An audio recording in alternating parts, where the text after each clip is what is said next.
Cheers, guys! English Rabisco here. And nowadays, we essentially have a duopoly of smartphones. There are iPhones and there are Android phones. But if you're old enough, maybe you might remember a Freud player trying to make it big, having seemingly no reason to fail. After all, it was by one of the major tech corporations out there, plus had been established in some form in the early smartphone era back in the day. But yet it did. And that was Microsoft's Windows Phone. Now, I'm not going to talk about the rise and fall of that. There are plenty of great videos out here on YouTube that talk about just that. What I want to talk about instead is my experience when I had a Windows Phone. Hopefully y'all might find this entertaining and you might learn something if you never used it before, which I'm sure you haven't because very few have compared to iPhones and Android phones. So first of all, let's talk about how I got the phone. I got my first smartphone when I was in 6th grade in 2015. Now, I had a choice to get an Android phone, but I chose a Windows phone, thinking it would work well with a computer, and it would be just like a Windows computer in my pocket. Not like the Android phone was really any better though, because I think we bought this from Walmart. Yeah, Walmart. And being my first smartphone, I had no idea what I was getting myself into with Windows phones and stuff. Yes, I did use my parents' phones to play games and stuff, and also had a tablet at one point, but other than that, I had no experience with smartphones.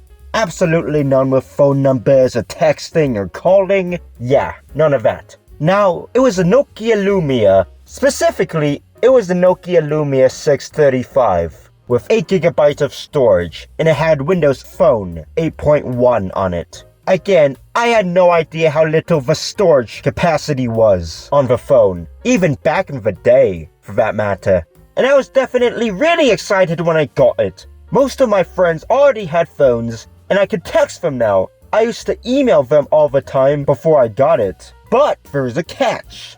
It was a pay-as-you-go phone, which meant no unlimited texts and calls. You had to have money put into an account.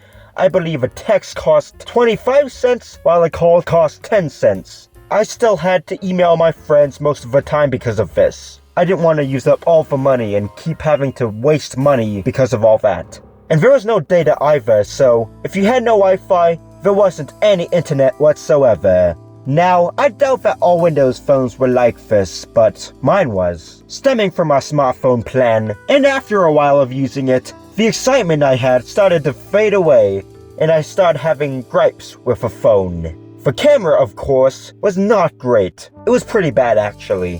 Now, of course, not all Windows phones have bad cameras. It was just the $100 or so phone I had. In fact, one of the best cameras ever on a smartphone is said to be on a Windows phone. But like I said, this was a cheap phone, so the images it took looked awful. They were not the highest resolution, only like 5 megapixels, which could be worse, but at the same time, there were also the problems of the colors being dull, the image being soft at times. It was just not good. And the camera is a pretty important feature to me in a smartphone, so that was a bit of a pain to deal with, I guess. And the storage, I guess it wasn't actually the worst in the world. You could expand it with an SD card, although I never did. 8GB actually felt pretty big to me. But I do remember having to transfer data a lot, and I could only install so many apps. Which, speaking of that, the lack of apps on Windows Phone was my biggest issue. I was basically stuck with using Internet Explorer, which is bad, and it on a phone was probably even worse. Whenever I had to search up something, I had to use Bing instead of Google. It wouldn't let me change the search engine. Now yeah, I wish I could have used Google Chrome, but that didn't exist on the App Store. There was a watered-down Google app on the Windows Store, which kind of worked, and then there's Opera too, but in all, they really weren't that great. Indeed, many apps on the Windows App Store felt really watered down compared to their iOS and Android counterparts. And lots of major apps out there just weren't on the Windows Phone Store. Like when Pokemon Go blew up, I couldn't install it because it wasn't on the Windows App Store. But whatever, I never really got into it. That's not to say though that I hated Windows Phone 100%. There were some things that I liked about it. Although I'm not a big fan of flat design, it worked like a charm on Windows Phone.